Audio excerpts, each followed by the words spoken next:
Assalamualaikum warahmatullahi wabarakatuh. Waalaikumsalam warahmatullahi. Alhamdulillah. Nahmaduhu wa nasta'inuhu wa nastaghfiruh. Wa na'udzu billahi min shururi anfusina wa sayyiati a'malina. May yahdihillahu fala mudilla lahu wa may yudlil fala hadiya lahu. Asyhadu an la ilaha illallah wahdahu la syarika lahu wa asyhadu anna Muhammadan 'abduhu wa rasuluh. Ya ayyuhalladzina amanu ittaqullaha haqqa tuqatih wa la tamutunna illa wa antum muslimun.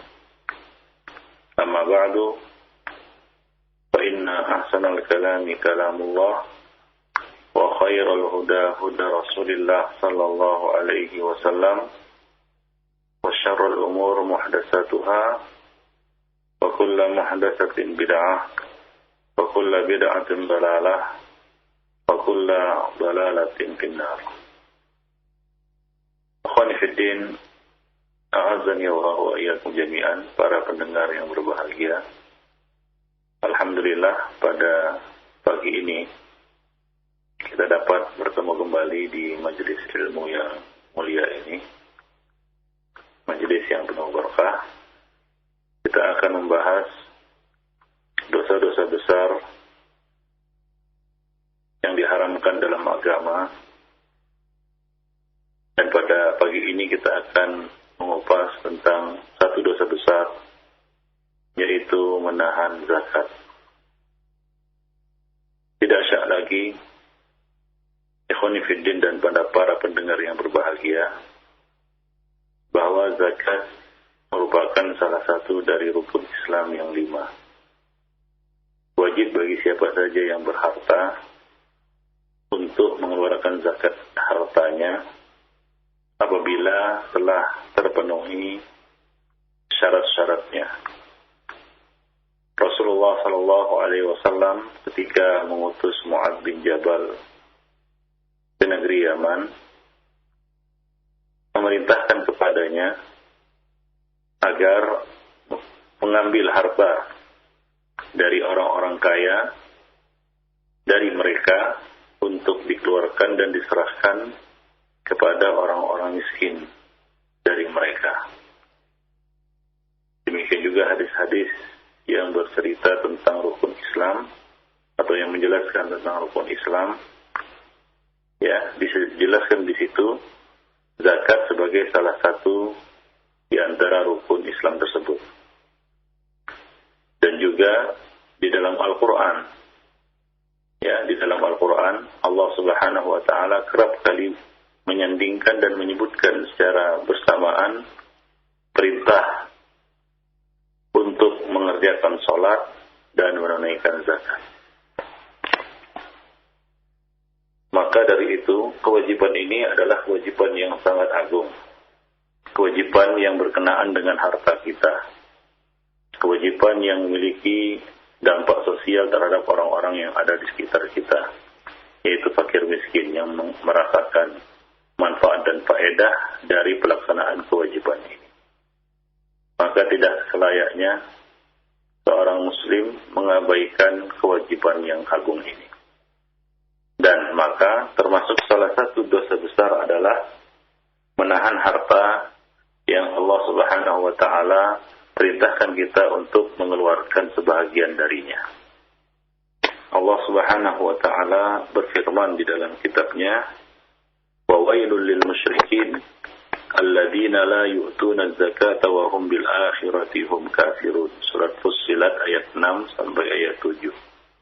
Yang artinya, dan waillah, celaka besarlah bagi orang-orang yang mempersekutukan Allah, yaitu orang-orang yang tidak menunaikan zakat dan mereka kafir akan adanya kehidupan akhirat. Demikian pula Allah Subhanahu wa taala mengatakan dalam surat Ali Imran ayat 18, "Wa la yahsabanna alladziina yabkhaluna bima aataahumullahu min fadlihi huwa khairan lahum, bal huwa syarrun lahum, sayutawwaquna ma bakhilu bihi yaumal qiyamah."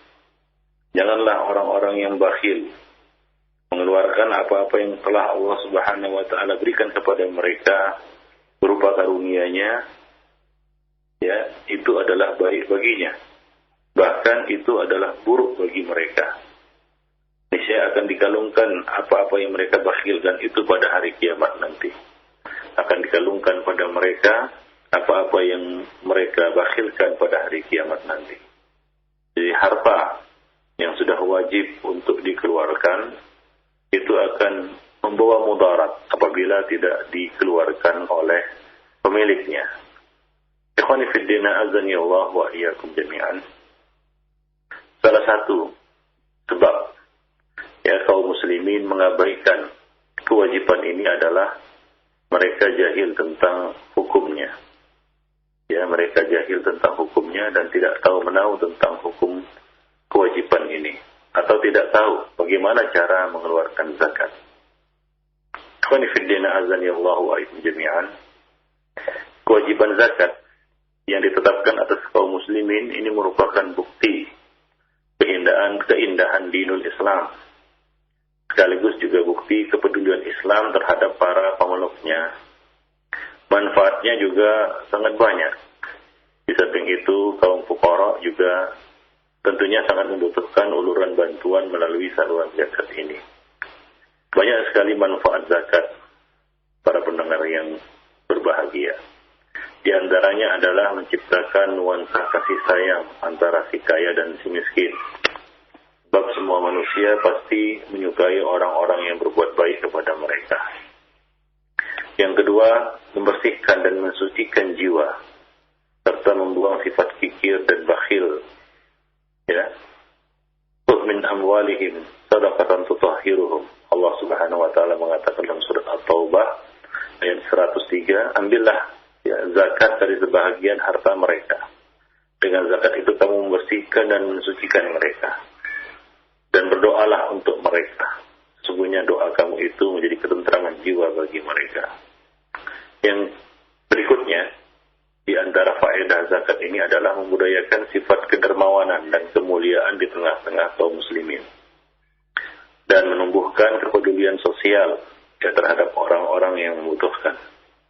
Allah Subhanahu wa taala membagi-bagi rezeki, memberikan karunia kepada siapa saja yang dikehendakinya. Maka hendaklah orang yang mendapat karunia itu ya memberikan sebahagian dari harta yang telah Allah titipkan kepada mereka. Jadi melalui zakat akan muncul sifat-sifat kedermawanan dan kemuliaan di tengah-tengah kaum muslimin. Muncul kepedulian sosial terhadap orang-orang yang ada di sekitar. Dan juga ya, zakat akan mendatangkan berkah, rezeki dan pahala. Ya, akan mendatangkan berkah, rezeki dan pahala. Dan masih banyak lagi manfaat-manfaat lainnya. Dan Allah Subhanahu wa taala, ikhwani fid din, azani Allah wa iyyakum jami'an, dan para pendengar yang budiman, telah menyebutkan banyak sekali ancaman terhadap orang-orang yang tidak menunaikan zakat mereka.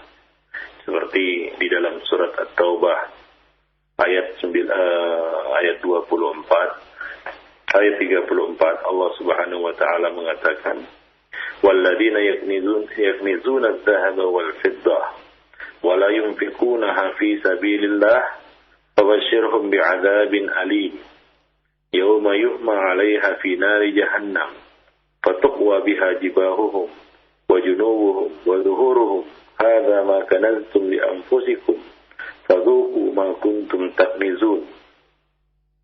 Yang artinya, dan orang-orang yang menyimpan dan menahan emas dan perak dan tidak menafkahkannya pada jalan Allah, itu tidak mengeluarkan zakatnya, maka beritakanlah kepada mereka bahwa mereka akan mendapat siksa yang pedih pada hari ya dipanaskan emas dan perak itu di dalam api neraka jahanam, lalu dibakarlah dahi mereka, lambung dan punggung mereka.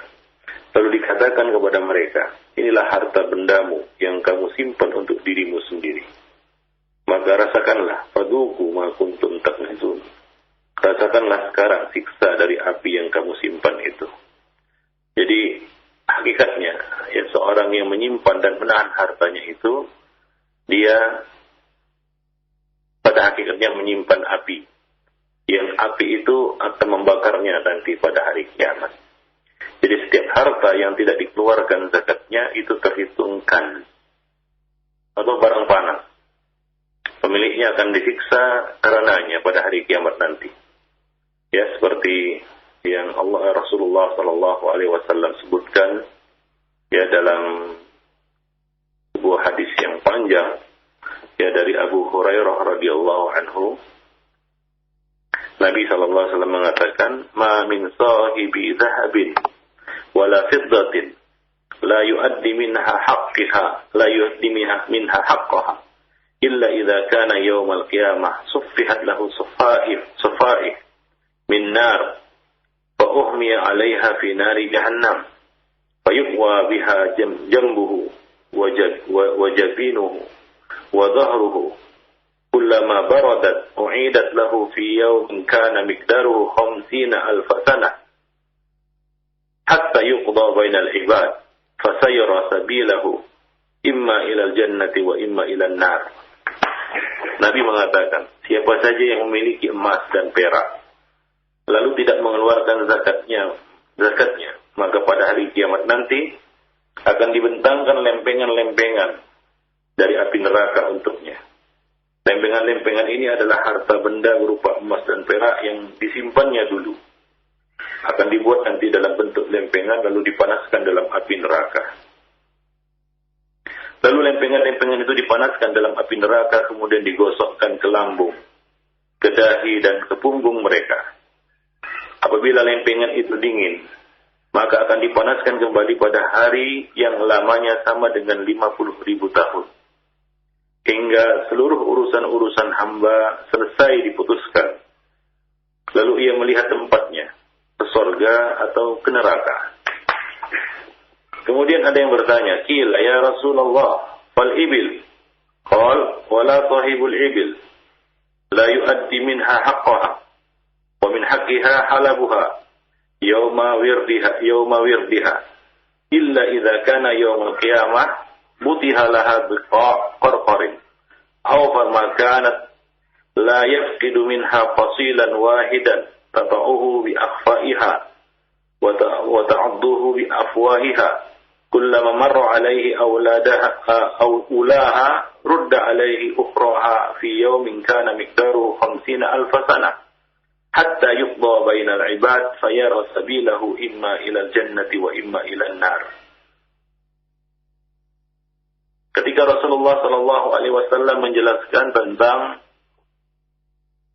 kewajiban tentang orang-orang yang melalaikan kewajiban mengeluarkan emas dan perak mereka, ya, harta yang wajib dikeluarkan zakatnya, yaitu emas dan perak. Ya, ada 4 jenis harta yang wajib dikeluarkan zakatnya, yaitu tanam-tanaman yang tumbuh dari bumi berupa biji-bijian ataupun buah-buahan, kemudian binatang ternak, kemudian emas dan perak. Emas, kemudian perak. Ya, itulah 4 jenis harta yang wajib dikeluarkan zakatnya. Nah, kemudian para sahabat ada yang bertanya, salah seorang sahabat ada yang bertanya, kalau tadi orang-orang yang memiliki emas dan perak, bagaimana dengan unta ya Rasulullah Sallallahu Alaihi Wasallam? Ada yang bertanya, bagaimana dengan pemilik unta wahai Rasulullah? Maka beliau menjawab, siapa saja yang memiliki unta lalu tidak menunaikan kewajibannya, yakni zakatnya, ya, salah satu kewajibannya adalah mensedekahkan susunya saat unta-unta itu digiring ke tempat minumnya. Maka pada hari kiamat nanti akan dibentangkan baginya lapangan yang luas. Tidak ada seekor pun untanya yang hilang walaupun seekor anak unta. Lalu unta-unta itu menginjak-injaknya dengan tapak kaki dan menggigitinya. Setiap kali unta pertama selesai menginjaknya, maka akan dilanjutkan oleh unta-unta berikutnya, demikian seterusnya pada hari yang lamanya sama dengan 50,000 tahun. Hingga seluruh urusan-urusan hamba selesai diputuskan. Lalu ia melihat tempatnya ke surga atau ke neraka. Jadi hewan-hewan ternak yang sudah wajib dikeluarkan zakatnya, sudah sampai nisabnya, namun tidak dikeluarkan oleh pemiliknya, dia tetap menahannya, maka onta-onta itu akan menginjak-injaknya. Harta yang disimpannya itu justru akan menjadi musibah dan malapetaka baginya pada hari kiamat. Dia akan diinjak-injak oleh onta-ontanya sendiri. Dia akan digigiti oleh onta-ontanya sendiri. Ikhwanifiddin, para pendengar yang berbahagia. Demikian pula, ada yang bertanya selanjutnya, ya Rasulullah, fal baqaru wal ghanam, wahai Rasulullah, bagaimana dengan pemilik sapi dan pemilik kambing? Maka Nabi SAW mengatakan, wala sahibu baqarin wala ghanamin la yuaddi minha haqqaha illa idza kana yawmal qiyamah butiha laha biqarqarin la yafqidu minha syai'an laysa fiha aqsa wala jalha wala adba tantahuhu bi quruniha wa tata'uhu bi adlafiha kullama marra alayhi ulaha rudda alayhi ukhraha fi yawmin kana miqdaruhu 50,000 sanah hatta yuqda bainal ibad fayara sabilahu imma ilal jannati wa imma ilal nar. Ada lagi yang bertanya, ya Rasulullah, bagaimana dengan pemilik kambing dan sapi dan kambing? Maka beliau mengatakan, siapa saja yang memiliki sapi dan kambing lalu tidak menunaikan zakatnya, maka akan dibentangkan baginya lapangan yang sangat luas. Tidak ada seekor pun sapi dan kambingnya yang hilang.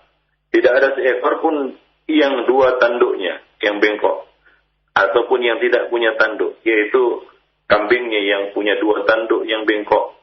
Ya, yaitu ini adalah arti dari aqsa. Aqsa adalah sapi atau kambing yang bengkok tanduknya, dua tanduknya yang bengkok. Ataupun jalha, yaitu sapi atau kambing yang tidak punya tanduk. Ya. Atau yang tanduknya patah dari dalam, yaitu adba, yaitu sapi atau kambing yang patah tanduknya dari dalam. Sapi dan kambing itu akan menandukinya dengan tanduk dan menginjak-injaknya dengan kuku-kukunya. Setiap kali sapi dan kambing pertama selesai menginjakinya, maka akan dilanjutkan oleh sapi dan kambing berikutnya, demikian seterusnya pada hari. Ya, dia merasakan itu ya pada hari yang lamanya sama dengan 50.000 tahun. Ya, karena satu hari di dunia itu sama dengan 50.000 tahun di akhirat. Hingga selesailah urusan-urusan hamba diputuskan. Lalu ia melihat tempatnya, ke surga atau ke neraka. Lalu ada yang bertanya pula, ya Rasulullah, fal khayl? Qal al khaylu thalathatun. Ada yang bertanya, ya Rasulullah, bagaimana dengan kuda? Maka Nabi mengatakan, al khaylu thalathatun. Hiya li rajulin wizrun, wa hiya li rajulin sitrun, wa hiya li rajulin ajrun. Amma allati hiya lahu wizrun, fa rajulun rabataha riya'an wa fakhran wa nawa'an ala ahli al-islam, wa hiya lahu wizrun. Wa amma allati hiya lahu sitrun, fa rajulun rabataha fi sabilillah ثم لم ينس حقها وحق الله في ظهورها ولا رقابها فهي له ستر وأما التي هي له أجر فرجل ربطها في سبيل الله لأهل الإسلام في مرج وررة فما أقلت من ذلك المرج أو الروضة من شيء إلا كتب له عدد ما أكلت حسنات وكتب له عدد أو أرواثها وأبوالها حسنات ولا تقطع طولها فاستنت شرفا أو شرفين إلا كتب الله له عدد آثارها وأرواثها حسنات ولا مر بها صاحبها على نهر فشربت منه ولا يريد أن يسقيها إلا كتب الله له عدد ما شربت حسنات. Nabi mengatakan, kuda itu ada 3 macam. Kuda yang menjadi dosa atas pemiliknya, kuda yang menjadi tirai ya bagi pemiliknya, dan kuda yang menjadi pahala bagi pemiliknya. Adapun kuda yang menjadi dosa atas pemiliknya adalah kuda yang dipelihara oleh pemiliknya untuk tujuan riya, yaitu pamer, dan untuk melawan atau memerangi kaum muslimin. Maka kuda itu menjadi dosa atas pemiliknya. Adapun kuda yang menjadi tirai bagi pemiliknya adalah kuda yang dipelihara untuk tujuan fisabilillah. Kemudian ia tidak melupakan hak Allah dari hasil tunggangannya. Maka kuda itu merupakan tirai baginya. Dan adapun kuda yang menjadi pahala bagi pemiliknya adalah kuda yang dipelihara oleh pemiliknya fi sabilillah untuk kepentingan kaum muslimin. Dilepasnya di padang rumput atau di padang gembalaan, apapun yang dimakan oleh kuda itu di padang rumput tersebut, melainkan akan ditulis pahala kebaikan dari setiap makanan yang dimakannya. Dan akan ditulis bagi pemiliknya pahala kebaikan sebanyak kotoran dan kencing yang dibuangnya. Dan tidaklah tali kekang menuntunnya ke tempat yang dicapainya dengan berlari melewati satu atau dua bukit, melainkan Allah Subhanahu wa taala akan menulis baginya pahala kebaikan dari setiap jejak langkah kaki kuda itu. Dan tidaklah penunggangnya melewati sungai, lalu kuda itu minum darinya, sementara ia sendiri tidak ingin memberinya minum, melainkan Allah Subhanahu wa taala akan menuliskan pahala kebaikan dari setiap air yang diminumnya. Demikianlah, ya, harta itu ada yang menjadi penyebab datangnya dosa atas pemiliknya. Harta itu ada yang menjadi sitrun, ya, tirai penutup, ya, dari kemaharan Allah Subhanahu wa taala atas pemiliknya. Dan harta itu ada yang menjadi berkah atas pemiliknya, mendatangkan, ya, pahala, menjadi aset pahala bagi pemiliknya. Kemudian ada yang bertanya, ya Rasulullah, fal khamr? Maka Nabi mengatakan, ma unzila alayya fil khumri syai' illa hadhihi al-ayah al-fadha al-jami'ah. Faman ya'mal mithqala dzarratin khairan yarah, faman ya'mal mithqala dzarratin syarran yarah. Ada yang bertanya pula, bagaimana dengan pemilik keledai wahai Rasulullah? Maka Rasul menjawab, ya, belum diturunkan kepadaku keterangan tentang keledai kecuali ayat fadha. Ya, ayat fadha yang luas maknanya, yaitu firman Allah Subhanahu wa taala, "Faman ya'mal mithqala dzarratin khairan yarah, faman ya'mal mithqala dzarratin syarran yarah." Barang siapa yang mengerjakan kebaikan sebesar berat darah sekalipun, niscaya dia akan melihat balasannya, dan barang siapa mengerjakan kejahatan sebesar darah pun, niscaya dia akan melihat, ya, balasannya pula. Surat Al-Zalzalah ayat 7 sampai ayat 8. Nah, demikianlah di dalam hadis yang panjang ini Rasulullah Shallallahu Alaihi Wasallam menjelaskan bahwa harta zakat yang ditahan itu akan menjadi alat untuk menyiksa pemiliknya nanti pada hari kiamat jika tidak ditunaikan haknya, dan hak harta adalah zakat. Ya, demikian pula di sini Rasulullah Shallallahu Alaihi Wasallam menjelaskan tentang emas dan perak yang tidak dikeluarkan zakatnya. Ya, tidak dikeluarkan zakatnya. Ya, dan emas dan perak ini juga termasuk di dalamnya uang, karena uang sekarang ini fungsinya sama seperti emas dan perak dahulu. Ya, dalam satu hadis, ya, Rasulullah Shallallahu Alaihi Wasallam melihat sepasang gelang emas yang melingkar di tangan seorang wanita. Maka Nabi bertanya kepadanya, "Atu'tina zakata hadza?" Apakah engkau mengeluarkan zakatnya? Maka si wanita itu menjawab, "Tidak." Maka Rasulullah sallallahu alaihi wasallam mengatakan, "Ayasurruki ayyusawwirukillahu bihima yaumal qiyamah siwaraini min nar?" Apakah engkau suka Allah Subhanahu wa taala mengalungkan bagimu dengan dua buah gelang dari api neraka? Ya, artinya apa? Kalau tidak dikeluarkan zakatnya, perhiasan itu akan menjadi sebab azab baginya pada hari kiamat. Alat untuk mengadab dirinya pada hari kiamat. Dia akan dikalungkan dengan dua buah gelang dari api neraka. Maka mendengar itu, wanita itu segera membuang kedua gelang tersebut seraya berkata, "Kedua gelang ini aku sedekahkan bagi Allah dan Rasul-Nya. Kedua gelang ini aku sedekahkan bagi Allah dan Rasul-Nya." Dalam sebuah riwayat yang sahih dari Ummu Salamah radhiyallahu anha diceritakan bahwa satu kali ia mengenakan gelang kaki dari emas. Lalu Rasulullah dan ia berkata, "Wahai Rasulullah, apakah gelang ini termasuk kan?" Maka Rasulullah sallallahu alaihi wasallam mengatakan, "Ma balagha ayyuzaki fazukkiya falaysa bikan." Barang apa saja yang telah sampai nisab lalu dikeluarkan zakatnya, maka tidak termasuk kan. Jadi emas dan perak, ya, harta yang tidak dikeluarkan zakatnya, maka itu termasuk kan yang diancam dalam ayat yang kita bacakan tadi, surat Al-Baqarah atau ayat 34, ya, walladzina yakmizuna adh-dhahaba wal fiddah wa la yunfiqunaha fi sabilillah fabashshirhum bi'adzabin alim. Orang-orang yang menyimpan harta kan berupa emas dan perak dan tidak menafkahkannya di jalan Allah, maka beritakanlah kepada mereka, beritahukanlah kepada mereka bahwa mereka akan mendapat siksa yang pedih. Demikian ikhwan fillah, azani Allah wa iyyakum jami'an. Dalam sebuah riwayat yang lainnya, Rasulullah SAW yang diriwayatkan dari Abu Hurairah radhiyallahu anhu, ini ancaman terhadap orang-orang yang tidak menunaikan kewajiban harta mereka. Abu Hurairah berkata, Rasulullah bersabda, "Man atahu Allahu malan falam yuaddi zakatahu, mustila lahu maluhu yawmal qiyamah syuja'an aqra lahu zabibatani yutawwiquhu yawmal qiyamah thumma ya'khudhu bi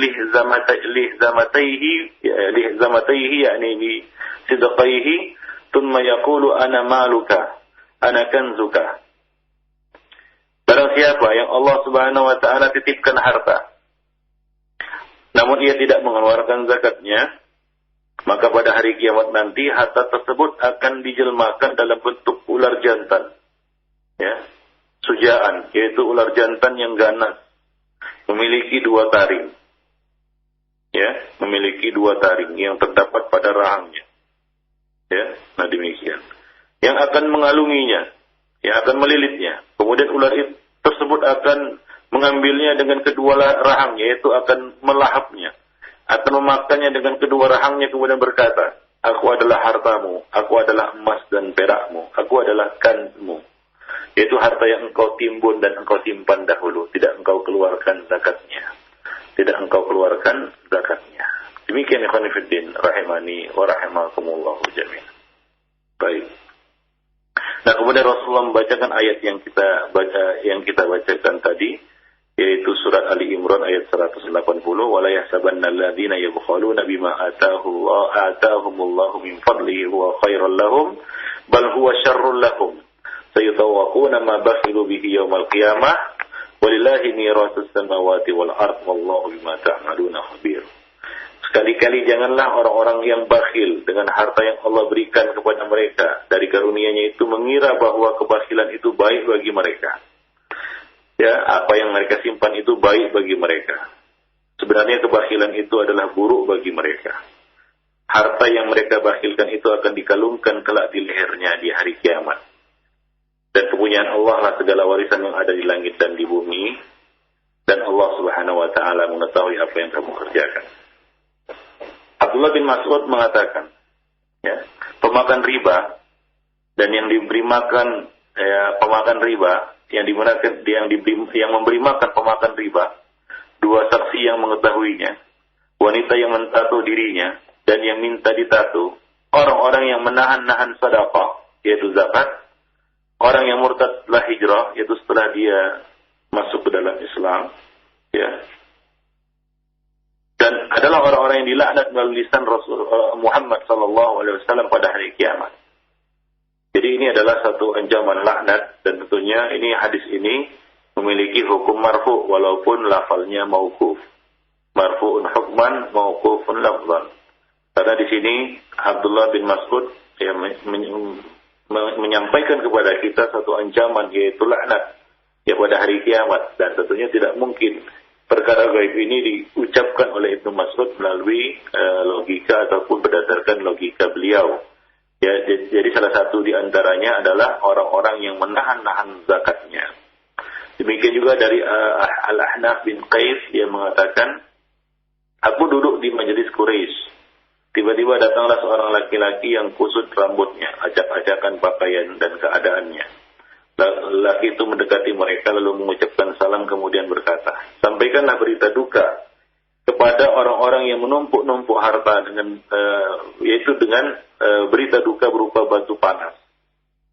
Batu panas, yaitu rotof artinya adalah bentuk jamak dari kata rotfa, yaitu batu yang dipanaskan, yang akan dipanaskan di neraka jahanam. Kemudian diletakkan di atas mata buah dadanya hingga menembus tulang bahunya. Lalu diletakkan di atas tulang bahu hingga menembus mata buah dadanya sambil ia menggelepar kesakitan. Nah, ini juga Ya, tentunya memiliki hukum marfu. Kemudian lelaki itu pergi dan duduk di salah satu tiang. Aku mengikutinya dan duduk di dekatnya, kata Al-Ahnaf bin Qais. Aku tidak kenal siapa dia, dan aku berkata kepadanya, aku lihat orang-orang tidak menyukai apa yang engkau katakan tadi. Lalu ia berkata, sesungguhnya mereka tidak memahami. Ya, mereka tidak memahami apa-apa. Kekasihku berkata, ya, maka aku potong, siapa kekasihmu? Ia menjawab, Rasulullah Sallallahu Alaihi Wasallam. Nah, demikian. Ia melanjutkan, hai Abu Dzar, apakah engkau melihat gunung Uhud? Aku melihat matahari, melihat waktu siang yang masih tersisa. Aku merasa barangkali Rasulullah Sallallahu Alaihi Wasallam akan mengutusku ke sana untuk satu kepentingan. Maka aku pun berkata, ya, aku dapat melihatnya. Kemudian Rasulullah Sallallahu Alaihi Wasallam berkata, ma uhibbu anna li mithla uhudin dhahaba unfiquhu kullahu illa thalathata dananir. Aku tidak suka andai kata aku memiliki emas sebesar gunung Uhud, melainkan akan aku infakkan seluruhnya kecuali 3 dinar. Ya, kemudian ia melanjutkan, sesungguhnya mereka tidak dapat memahami. Mereka hanya tahu ya mengumpulkan dunia. Demi Allah, aku tidak akan meminta dunia kepada mereka dan tidak akan bertanya tentang agama kepada mereka hingga aku menemui Allah Subhanahu wa taala. Ternyata laki-laki itu adalah Abu Dzar Al-Ghifari. Ya, Abu Dzar Al-Ghifari. Jadi, ikhwani fiddin azani Allah wa iyyakum jami'an. Hadis-hadis tersebut menjelaskan kepada kita ancaman yang berat ya atas orang-orang yang memiliki harta, orang-orang kaya yang memiliki harta tapi dia tidak menunaikan kewajiban zakatnya. Ya. Jadi besar dosanya ya, menahan zakat, dan besar juga siksa dan hukumannya nanti di akhirat. Ya, harta itu justru akan menjadi wabal, akan menjadi malapetaka, akan menjadi alat untuk menyiksa dirinya ya pada hari kiamat nanti. Ikhwani fiddin rahimani wa rahimakumullah jami'an. Ibnu Umar mengatakan, barang siapa menumpuk-numpuk harta dan tidak mengeluarkan zakatnya, maka binasalah ia. Ya, binasalah ia. Ya, dia akan binasa. Sesungguhnya hal ini sebelum turun kewajiban zakat. Ketika diturunkan kewajiban zakat, maka Allah Subhanahu wa taala menjadikannya sebagai pembersih bagi harta. Jadi zakat itu adalah pembersih bagi harta kita. Dan tidak mengeluarkannya justru akan mengotori harta tersebut. Ya, mengotori harta tersebut. Harta yang tidak dikeluarkan zakatnya akan termasuk al-kanz. Kanz itu artinya menumpuk-numpuk harta. Demikian ikhwan fillah rahimani wa rahimakumullah. Dan dalam hal ini ya, orang-orang yang menahan zakat hartanya ya, maka imam ataupun waliul amri boleh mengambil separuh hartanya. Yang ini berdasarkan hadis Bahaz bin Hakim dari ayahnya, dari kakeknya, an abihi an jaddihi. Ya, ia mengatakan, yaitu Muawiyah bin Haidah, dia berkata, aku mendengar Rasulullah SAW bersabda, fi kulli ibilin sa'imatin fi kulli arba'ina ibnatu labun, la yufarraqu ibilun an hisabiha, man a'taha mu'tajiran falahu ajruha, wa man aba fa inna akhidhuha, wa syatra ibilihi azmatun min azamati rabbina, la yahillu li ali Muhammadin min hasyai.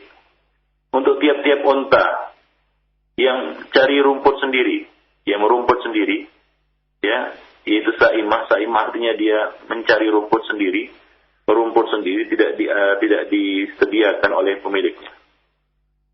Yaitu tiap 40 ekor, zakatnya adalah seekor bintu labun. Bintu labun adalah anak unta ya, yang betina umurnya masuk tahun ketiga, itu namanya bintu labun. Tidak boleh dipisahkan dari perhitungan zakatnya. Barang siapa mengeluarkan zakat itu karena mengharap pahala, mu'tajiran, yaitu mengharap pahala, maka ia akan mendapatkan pahalanya. Barang siapa menahannya, maka kami akan mengambil zakat itu ya, darinya beserta separuh dari unta yang dimilikinya. Ya, sebagai salah satu perintah yang tegas dari Allah Subhanahu wa taala. Tidak halal zakat bagi keluarga Muhammad walaupun sedikit. Jadi di sini ikhwan fillah azani Allah wa iyyakum jami'an, orang-orang yang menahan harta zakatnya, maka waliul amri boleh menariknya secara paksa. Waliul amri yaitu pemerintah, imam boleh mengambilnya secara paksa separuh dari hartanya sebagai hukuman atasnya. Yang seharusnya tidak separuh, tapi karena dia menahannya, maka ia kehilangan separuh dari hartanya. Itu kerugian duniawinya. Nah, demikian juga hukuman duniawi atas orang-orang yang menahan zakat dan mengingkari kewajiban zakat, ya, yaitu mereka boleh diperangi. Waliul amri boleh menghukum mati mereka dan memerangi mereka. Sebagaimana yang dilakukan oleh Abu Bakar As-Siddiq terhadap ahlul riddah, yaitu orang-orang yang tidak mau mengeluarkan zakat mereka. Ya, Abu Bakar As-Siddiq memerangi mereka, ya, memerangi mereka dan menghalalkan darah mereka karena mereka mengingkari kewajiban zakat tersebut. Demikian ikhwan fillah azani Allah wa jami'an, itulah hukum duniawi atas orang-orang yang menahan zakatnya, yaitu hartanya. Kalau dia tidak mengingkari kewajibannya, maka diambil separuh dari hartanya itu. Ya, kalau dia mengingkari kewajibannya, maka waliul amri, ya, boleh memerangi mereka. Ya, boleh memerangi mereka. Baik, tentunya ini hukum duniawi ini, ya, dilakukan eksekusi hukumnya oleh pemerintah, ya, oleh waliul amri, ya, bukan oleh pihak-pihak lain. Nah, demikianlah ikhwan fillah azani Allah wa iyyakum jami'an berkaitan dengan kita katakan dosa, ya, orang-orang yang menahan zakat harta mereka. Maka dari itu ikhwan fillah, hendaklah kita perhatikan, apakah ada hak orang lain pada harta kita. Wa fi amwalihim haqqun lis-sa'ili wal mahrum, dan pada harta mereka terdapat hak baik bagi orang-orang yang meminta maupun orang-orang yang tidak meminta. Ya, maka sudah selayaknya bagi seorang muslim untuk mengaudit dan menghitung hartanya. Jangan-jangan dia termasuk orang-orang yang sudah wajib zakat, tapi karena tidak pernah menghitungnya, tidak tahu, ya, atau lalai atau mengabaikannya, maka dia mengabaikan kewajiban yang agung ini. Akibatnya adalah dia bisa jatuh dalam ancaman yang kita sebutkan tadi, ikhwan fillah rahimani wa rahimakumullah jami'an. Ya, kalau kita lihat sekarang ini, ya, banyak, ya, orang kaum muslimin yang mengabaikan kewajiban ini karena mereka satu tidak tahu menahu, ya, tentang zakat. Bagaimana cara mengeluarkan zakat? Ya, bagaimana cara mengeluarkan zakat? Berapakah nisab dan apa itu haul? Ya, sebagian dari mereka tidak tahu menahu apa itu nisab, apa itu haul. Nah, kemudian ikhwan fillah azani Allah wa iyyakum jami'an, sebagian dari mereka ada yang tahu, tapi sikap kikir dan bakhil menahan mereka untuk mengeluarkan harta mereka itu. Ya, kikir dan bakhil ini. Allah Subhanahu wa taala telah mencela orang-orang yang kikir dan bakhil. Dan Allah mengatakan dalam surah Al-Ma'arij, innal insana khuliqa halu'a idza massahu asy-syarru jazua wa idza massahu al-khairu manu'a. Ya, sesungguhnya manusia itu diciptakan bersifat keluh kesah lagi kikir. Apabila ia ditimpa kesusahan, ia berkeluh kesah. Apabila ia mendapat kebaikan, dapat harta, dapat rezeki, dapat karunia, maka ia amat kikir. Bahkan al-insanu qatura. Qatura itu artinya kikir, ikhwan fillah. Dan adalah manusia itu adalah orang-orang yang kikir. Ya, manusia itu adalah makhluk yang kikir. Jadi ada sifat kikir dalam diri kita yang harus kita bersihkan. Ya, yang harus kita bersihkan dengan, ya, mengeluarkan infak dan melatih diri untuk berinfak dan bersedekah. Baik. Ya, Rasulullah juga telah mengatakan dalam satu hadis, ya, syarru ma fi rajulin syahhun hali'un wa jubnun khali'un. Sifat yang paling buruk pada seseorang adalah kikir dan keluh kesah serta takut dan pengecut. Ya, syahhun hali'un, jubnun khali'un. Itu sifat yang buruk sekali. Kikir dan suka berkeluh kesah, mengeluh dan mengadu kepada makhluk, tidak kepada Allah Subhanahu wa taala, serta takut dan pengecut, ya, jubnun khali'un. Dan Rasulullah juga mengatakan la yastami'u barun fi sabilillah wa dukhanu jahannam fi jawfi 'abdin abadan wa la yastami'u asy-syuhhu wal imanu fi qalbi 'abdin abadan. Tidak akan berkumpul debu fi sabilillah dengan asap jahannam pada diri seorang hamba, dan tidak akan terkumpul sifat kikir dan iman pada hati seorang hamba selamanya. Jadi mukmin itu bukanlah orang yang kikir dan bakhil, ikhwan fillah. Ya, jadi salah satu penyebab orang-orang itu menahan harta mereka, tidak mengeluarkan zakat adalah karena mereka memelihara sifat kikir ini pada diri mereka, ikhwan fillah rahimani wa rahimakumullah jami'an. Dan salah satu juga perkara yang menahan manusia yang mengeluarkan zakat adalah tama. Ya, tama.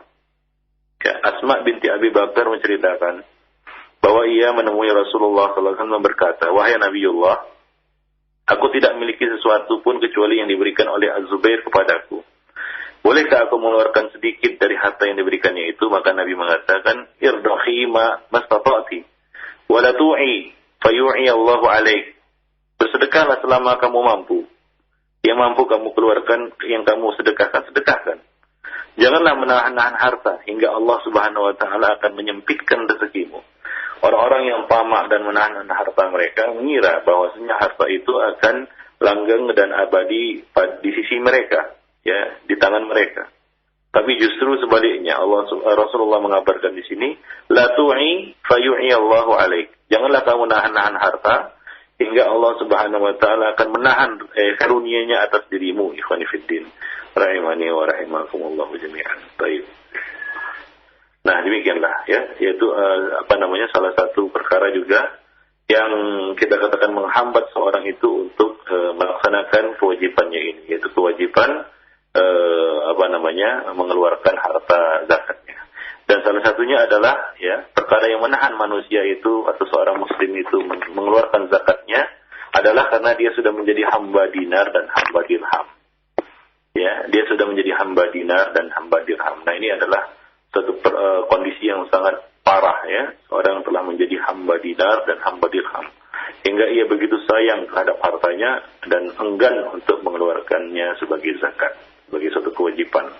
Nabi SAW telah mengingatkan kepada kita ya, dalam satu hadis, ta'isa abdud dinar wa abdud dirham wa abdul khamisah in u'tiya radiya wa in lam yu'ta sakhir ta'isa wantakas wa idha syika falantafash. Rugilah hamba dinar dan hamba dirham, hamba khamisah yaitu hamba pakaian sutra. Jika diberi ia senang, jika tidak diberi ia marah.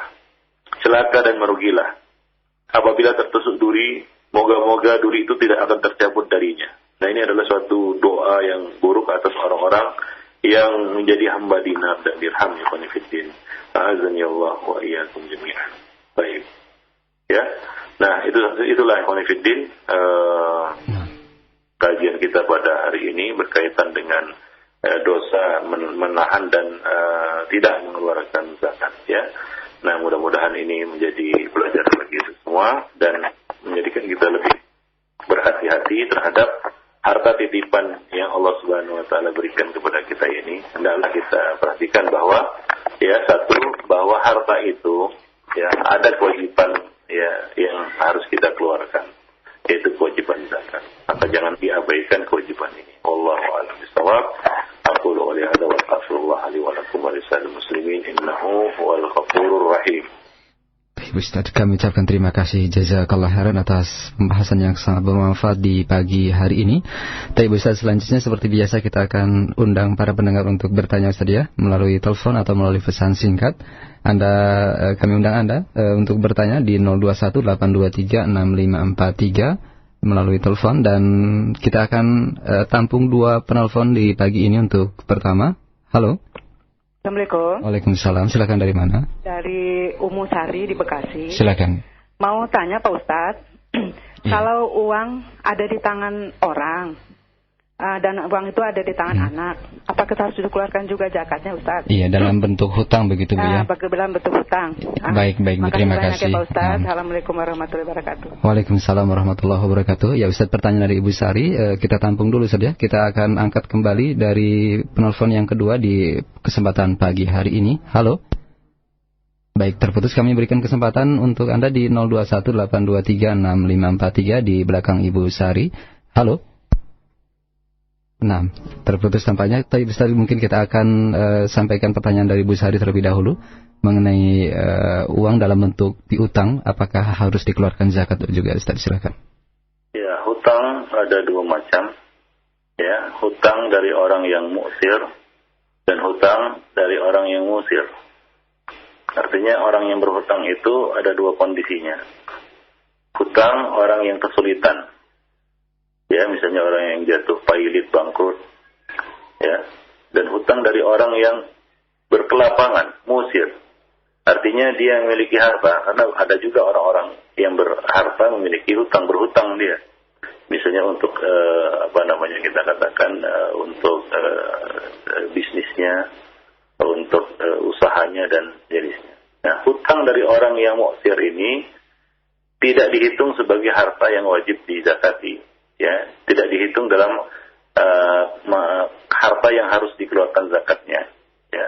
Kalau orang yang berhutang kepada kita itu adalah orang yang kesusahan, kesulitan, dia nggak tahu kapan dia akan kembalikan hutangnya itu, ya, karena kondisinya yang sulit, ya. Nah, demikian. Adapun ya hutang dari orang yang berkelapangan, ya orang yang berkelapangan, nah itu dihitung, ya, masuk dalam kita katakan harta yang harus dihitung zakatnya. Harta yang harus dihitung zakatnya. Nah, demikian. Jadi dilihat kepada kondisi orang yang berhutang. Ya, apakah kondisinya itu mu'sir atau musir. Kalau mu'sir, yaitu kesulitan, maka ya tidak perlu dihitung zakat tersebut. Ya, nah demikian. Dan kalau dia itu musir, ya berkelapangan, maka ya tentunya dihitung, ya, sebagai harta zakat. Wallahu a'lam bishawab. Nah, baik, terima kasih atas jawaban Ustaz. Baik, kita angkat dari penelpon yang kedua, ada Ibu Lia di Jagakarsa. Silakan Ibu. Assalamualaikum warahmatullahi wabarakatuh, Ustaz. Waalaikumsalam warahmatullahi wabarakatuh. Begini Ustaz, bagaimana dengan gaji yang didapat setiap bulannya? Baik itu besar atau kecil, apakah wajib juga dizakatkan? Itu saja Ustaz, mohon nasihatnya. Assalamualaikum warahmatullahi wabarakatuh. Waalaikumsalam warahmatullahi wabarakatuh. Atau yang lebih populer dengan zakat profesi, begitu Ustaz, ya? Nah, bagaimana Ustaz penjelasan? Baik, saya tambahkan dari tadi, ya, yang mengenai harta piutang tadi. Ya, ada satu fatwa juga dari Syekh bin Baz berkaitan dengan hal ini. Ya, beliau pernah ditanya dari seorang yang memiliki piutang pada seorang teman, apakah ia wajib mengeluarkan zakat dari piutang tersebut? Maka beliau jawab, jika piutang itu di tangan orang yang berkelapangan untuk melunasinya, maka kapan saja, maksudnya adalah kapan saja Anda memintanya pasti ia bisa melunasinya, maka Anda wajib mengeluarkan zakatnya setiap kali genap 1 haul. Ya, harta piutang hak Anda itu tak ubahnya seperti titipan, kata beliau, ya, pada orang tersebut. Namun jika piutang itu ada di tangan orang yang berkesempitan, tidak mampu melunasi hutangnya, atau tidak berkelapangan, ya, atau ia berkelapangan namun mengulur-ulur pelunasan hutangnya, sementara kita tidak kuasa memaksanya untuk melunasi hutang tersebut, maka menurut pendapat ulama yang terpilih adalah, ya, tidak wajib mengeluarkan zakat harta piutang yang dalam kondisinya seperti itu hingga kita menerimanya dari orang tersebut, ya, hingga kita menerimanya dari orang tersebut, yaitu orang itu mengembalikan uang itu. Nah, demikian Ikhwan Fiddin, jawaban dari Syekh bin Baz di dalam masalah ini. Nah, kemudian ada yang bertanya tentang masalah apa tadi? Zakat profesi, gaji. Zakat profesi. Zakat profesi itu tidak ada, ya. Zakat profesi itu tidak ada. Nah, profesi apapun atau kita katakan niaga, perniagaan dan sejenisnya itu pada hakikatnya tidak ada zakatnya, karena tidak ada dinukil dari Nabi SAW bahwa beliau mengambil zakat dari para pegawai, ya, atau para pekerja atau buruh, ya. Nah, nggak ada, ya, riwayat satupun bahwasanya Nabi SAW mengambil zakat harta dari mereka, ya, mengambil zakat harta dari mereka. Jadi tidak ada, ya, zakatnya. Wallahu a'lam bishawab. Nah, kecuali, ya, gaji bulanan yang lebih lalu kita simpan, ya, dalam bentuk tabungan atau emas, perak dan sejenisnya, ya, maka ini wajib kita keluarkan zakatnya apabila sudah sampai satu nisabnya dan telah mencapai 1 haul, genap 1 haul. Adapun gaji itu sendiri itu tidak ada tidak ada zakatnya. Wallahu a'lam bishawab, ya. Wallahu a'lam bishawab. Walaupun di sana ada orang-orang yang berpendapat, ya, ada, ya, zakat tersebut. Ya, saya bin Jibrin pernah ditanya, ya. ya oleh seseorang. Dia ada yang bertanya, saya seorang pegawai di sebuah perusahaan swasta dalam negeri. Gaji saya setiap bulan sebesar 4.000 rial Saudi, termasuk uang sewa rumah sebesar 1.000 rial. Jadi dia dipotong jadi tinggal 3.000 rial untuk sewa rumah 1.000 rial. Ya, apakah saya wajib mengeluarkan zakat harta? Jika wajib, berapa jumlahnya katanya. Kemudian perlu diketahui bahwa tidak ada pemasukan sampingan kecuali gaji tersebut. Maka beliau menjawab, apabila Anda telah memiliki kecukupan atau kelebihan dari gaji bulanan, ya maka wajib dikeluarkan zakatnya apabila telah mencapai nisab, yaitu sekitar 400 rial Saudi, yaitu untuk ukuran sana ya. Hal itu jika jumlah nisab tersebut telah berlalu 1 haul, yaitu 1 tahun. Apabila Anda menyisihkan sejumlah uang dari gaji bulanan untuk ditabung, maka yang terbaik dan yang paling selamat adalah mengeluarkan zakat dari uang yang Anda tabung itu pada bulan tertentu setiap tahunnya. Misalnya untuk mudah, misalnya bulan Ramadan ya, misalnya begitu. Nah, jumlahnya adalah 2,5% dari harta yang dimiliki. Wallahu a'lam bishawab. Nah, semoga Allah memberi taufik kepada kita semua. Nah, itulah dia jawaban yang disampaikan oleh Syekh bin Jibril. Jadi jawaban itu memberikan kepada kita ya satu faedah bahwa gaji itu macam-macam. Ada gaji orang yang pas-pasan. Pegawai negeri itu macam-macam golongannya ya. Ya, ada yang disesuaikan dengan UMR juga ya, dan kebutuhan hidup yang ada di satu negeri itu berbeda-beda. Nah, kalau misalnya kita memiliki gaji misalnya ya 1 juta lah misalnya, nah itu untuk kondisi sekarang ini ya itu habis 1 bulan bahkan kurang mungkin ya. Nah, dalam kondisi seperti ini tidak bisa kita bayangkan dia bisa menabung dan menyisihkan sejumlah uang dari gaji bulannya untuk ditabung. Ya, tidak ada tabungannya kalau seperti itu ya. Maka ini termasuk dia itu orang-orang yang belum mampu dan belum memiliki kemampuan untuk mengeluarkan zakat. Namun jika hartanya berlebih, misalnya seperti yang ditanyakan tadi, dia dapat penghasilan gaji dari perusahaannya misalnya sebesar 4 juta. Ya misalnya ini, sementara untuk keperluan 1 bulannya itu cuma 1 juta misalnya. Ada 3 juta yang bisa disisihkannya ya. Atau taruhlah ya 2 juta dia setiap bulan bisa ditabungnya. Nah apabila ini sudah berlalu selama 1 haul, ya tentunya itu akan sampai kepada nisabnya ya jumlah tersebut, maka itu wajib untuk dikeluarkan zakatnya. Wallahu a'lam bishawab. Nah, baik, terima kasih. Dan pertanyaan mengenai zakat profesi ini merupakan ya jawaban yang sangat banyak dari pertanyaan yang sudah masuk di kesempatan pagi ini. Baik Ustaz, masih ada waktu di pagi ini. Ada penelpon yang berikutnya kita angkat. Halo. Baik, terputus. Kami angkat pertanyaan yang datang dari pesan singkat ya Ustaz, dari Abu Zahra di Depok. Ya Ustaz, apakah perhiasan emas dari seorang muslimah wajib untuk dizakati walaupun tidak dipakai? Bagaimana pula jika kita punya saham yang diberikan, yang ditanam di satu perusahaan, apakah juga wajib bagi kita untuk membayar zakatnya? Demikian Ustaz. Ya, zakat perhiasan ada ya, dan wajib dikeluarkan ya. Zakat perhiasan emas dan perak itu wajib dikeluarkan, walaupun disimpan, tidak dipakai. Nah demikian ikhwan fillah, azani Allah wa iyyakum jami'an. Adapun zakat saham ya, zakat saham ini pernah ditanyakan juga ke Lajnah Daimah berkaitan dengan saham, yang jawabannya adalah sebagai berikut. Ya, bentuk saham yang itu termasuk barang niaga ya, yang wajib dikeluarkan zakatnya. Ya, pemilik saham wajib menghitung nilai saham miliknya setiap tahun ya, tanpa perlu melihat harga. Jika ia memiliki harta, wajib dikeluarkan zakatnya. Jika tidak, maka ia wajib mengeluarkan zakat harta tahun-tahun sebelumnya ya, setelah dijual dan diterima uangnya. Nah demikian, itu zakat saham ya. Zakat yang kita punya saham ya di satu perusahaan, maka itu terhitung barang simpanan ya, barang simpanan. Biasanya kita menanam misalnya 10 juta ya, maka itu termasuk simpanan ya. Nah wallahu a'lam bishawab. Nah demikian. Dan juga tadi berkenaan dengan zakat perhiasan ya, zakat perhiasan tidak syak lagi, memang ada perbedaan pendapat yang sangat tajam sejak dahulu hingga sekarang tentang zakat perhiasan untuk dipakai sendiri. Akan tetapi pendapat yang dipilih dalam masalah ini adalah wajib mengeluarkan zakatnya setiap tahun. sekalipun untuk dipakai secara pribadi, apalagi disimpan, ya berdasarkan dalil yang jelas dan alasan-alasan yang mendukung pendapat ini. Nah, berdasarkan hal tersebut, maka jumlah nisabnya disesuaikan dengan harga pasaran ketika itu. Dan tidak perlu melihat harga lamanya lagi, ya, tapi lihat harga pasaran ketika itu.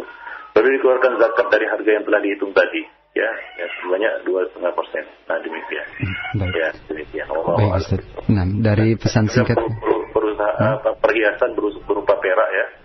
Perhiasan berupa perak, emas sama saja. Nah, demikian. Wallahu a'lam. Baik Ustaz, masih dari pesan singkat untuk pertanyaan terakhir tampaknya saja di pagi ini dari dua penanya yang bertanya hal yang sama berkaitan dengan masalah gaji juga Ustaz. Ya, terlepas dari kita ketahui bahwasanya tidak ada gaji atau tidak ada zakat profesi, bagaimanakah apabila kita memiliki gaji yang kemudian setiap bulan kita tentukan atau kita target 2,5% dari penghasilan itu kita infakkan? Apakah hal ini diperbolehkan Ustaz? Ya, mengeluarkan zakat sebelum nisabnya itu boleh, ya. Mengeluarkan zakat sebelum haul, ya. Bukan sebelum haul itu boleh. Ya, boleh seorang itu mengeluarkannya sebelum haulnya. Nah, akan tapi di sini masalahnya adalah apakah dia termasuk orang yang wajib zakat atau tidak? Ya. Apakah ia termasuk orang yang wajib zakat atau tidak? Ya. Nah, tidak semua orang yang bergaji itu wajib berzakat. Ya, ada orang yang sebenarnya tidak wajib zakat karena kita katakan penghasilannya atau gajinya itu pas-pasan, ya, untuk untuk kebutuhannya sehari-hari, ya, untuk kebutuhan bulanannya. Maka ya orang ini tidak wajib zakat. Berbeda dengan orang yang berlebihan hartanya seperti yang kita sebutkan tadi. Misalnya dia memiliki gaji, ya, berlebih dari kebutuhan sehari-harinya. Misalnya dia memiliki gaji 5 juta atau 6 juta setiap bulannya, sementara kebutuhannya di bawah itu, jauh di bawah itu, maka ya tidak syak lagi dia wajib mengeluarkan zakatnya. Dan boleh dia keluarkan zakat itu walaupun sebelum tiba haulnya, ya boleh. Walaupun dari sisi nisabnya belum tentu atau belum ketahuan saat jadi akhir haulnya. Iya, jadi ada pertanyaan yang diajukan ke Lajnah Daimah juga, ya. Ada yang bertanya, ya, saya adalah seorang pegawai yang menerima gaji bulanan. Setiap bulan saya sisihkan sebagian gaji itu untuk ditabung. Tidak ada hitungan tertentu atas uang tabungan itu. Bagaimana cara mengeluarkan zakatnya, katanya, ya. Yang dijawab, Anda wajib mengeluarkan zakat dari uang yang Anda miliki bila telah genap 1 haul. Namun jika Anda bayarkan zakat dari seluruh uang yang Anda miliki tanpa memisahkan antara yang genap 1 haul dan yang belum genap 1 haul, maka hal itu dibolehkan. Nah, dalam hal ini ada hadis, ya, hadis Abbas bin Abdul Muttalib, di mana Nabi SAW mengizinkannya untuk mengeluarkan zakat hartanya sebelum genap haulnya. Nah, itu dalilnya, ya. Nah, demikian. Wallahu a'lam bishawab. Baik Ustaz, pembahasan mengenai zakat ini. Tentunya ya apabila dia wajib berzakat, ya. Kalau dia tidak wajib berzakat, maka ya tidak ada ketentuan seperti itu. Baik Ustaz, pembahasannya sangat menarik Ustaz, ya, dan banyak pertanyaan yang sudah disampaikan oleh pendengar. Namun karena keterbatasan waktu, mungkin kita mudah-mudahan bisa dilanjut di kesempatan yang akan datang Ustaz, ya. Baik, nah untuk saat ini kami ucapkan terima kasih dan kita silakan Ustaz untuk menutup perjumpaan kita Ustaz. Baik, khonifidina azanillahu wa iyyakum jami'an. Ya, pada hari pagi ini kita telah membahas suatu dosa yang besar, ya, dan dosa yang sangat berbahaya yang mendatangkan kita katakan hukuman dunia dan akhirat, balasan dunia dan akhirat, yaitu menahan pembayaran zakat. Ikhwan-fillah, hendaknya kita sadari bahwa harta yang sampai ke tangan kita itu, ya, ada hak orang lain di situ. Nah, ini kesadaran yang perlu dimiliki oleh setiap muslim. Ya, kesadaran ini sangat penting agar dia tergugah untuk sadar dan mengeluarkan kewajibannya, yaitu menunaikan zakat. Bahwa tidak, harta yang sampai ke tangan kita itu tidak ada yang langsung dari langit.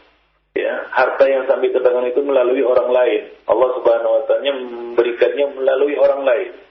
Ya, kalau kita tanyalah sekarang ini, adakah orang yang rezekinya itu turun dari langit langsung tanpa melalui orang lain? Ya, tentunya tidak. Ya, tidak ada. Melalui orang lain. Ya, Allah Subhanahu wa Ta'ala menjadikan sebab-sebab. Nah, kadang-kadang manusia itu lupa bahwasanya ada saham orang lain, hak orang lain pada hartanya. Ya, ada bagian orang lain, ada jasa orang lain pada harta yang dimilikinya. Karena harta itu sampai ke tangannya tidaklah langsung dari Allah Subhanahu wa Ta'ala dari langit seperti manna dan salwa, kan begitu ya. Tetapi melalui orang lain. Maka sadarilah ada hak orang lain untuk diberikan pada harta kita itu. Nah, Islam telah mengaturnya dalam bentuk satu kewajiban, yaitu zakat. Dan ini dijadikan sebagai salah satu rukun ya di dalam dinul Islam. Nah, demikian ikhwan fillah. Mudah-mudahan ya Allah Subhanahu wa Ta'ala memberikan kesadaran kepada kita dan kekuatan kepada kita untuk dapat menjalankan agamanya dan terhindar dari dosa besar ini, yaitu menahan harta zakat. Wallahu a'lam bishawab. Demikian saja, mudah-mudahan ada manfaatnya bagi saya pribadi dan bagi para akhwat fiddin dan para pendengar yang budiman. Aqul qouli hadza wa astaghfirullah lakum muslimin innahu huwal ghafurur rahim. Baik, Ustaz. Terima kasih jazakallah khairan atas pembahasan yang sangat bermanfaat di pagi ini. Dan demikian ikhwatal iman, akhir dari pertemuan kita untuk Selasa pagi ini dari pembahasan Al-Kabair, poin dari pembahasan dosa dalam menunda atau tidak membayarkan zakat dari harta yang telah Allah Ta'ala amanahkan kepada setiap hamba. Semoga bermanfaat kajian bersama Al-Ustaz Abu Ihsan Al-Maidani hafizahullahu ta'ala tadi, dan semoga Allah Subhanahu wa Ta'ala memberikan keberkahan pada Ustaz beserta keluarganya. Saudaraku seiman, mohon maaf yang sebesar-besarnya. Begitu banyak pertanyaan dari pesan singkat yang tidak bisa kami ajukan berkaitan dengan keterbatasan waktu kita di pagi ini. Mohon maaf untuk ada Pak Hendra di Tangerang yang telah menyampaikan pertanyaannya, Pak Said di Bangka, ada Mu Fauzan di Bekasi, ada Pak Amin di Pasaman Barat, dan begitu banyak pertanyaan yang lainnya yang telah disampaikan oleh para pendengar dari berbagai daerah. Semoga Allah Subhanahu wa Ta'ala mempertemukan kembali kita bersama Ustaz di kesempatan yang akan datang, dan Anda bisa juga untuk bertanya kembali kepada beliau. Dan ikhwatal iman, saat ini pukul 9:05 waktu Indonesia Barat, kami akan hadirkan kembali ke ruang dengar Anda lantunan tilawah Al-Quranul Karim hingga diselenggarakannya program acara kita di kesempatan pagi hari ini, pembahasan dialog interaktif dunia kesehatan pada pukul 9:15 waktu Indonesia Barat. Dan berikutnya tilawah Al-Quranul Karim kami hadirkan ke ruang dengar Anda bersama Qari Mishari bin Rashid Al-Afasi, surat ke-26, surat Asy-Syu'ara. Selamat mendengarkan. Mohon maaf yang sebesar-besarnya atas segala kekurangan dan kebaifan serta kekurangan kami. Wassalamualaikum warahmatullahi wabarakatuh.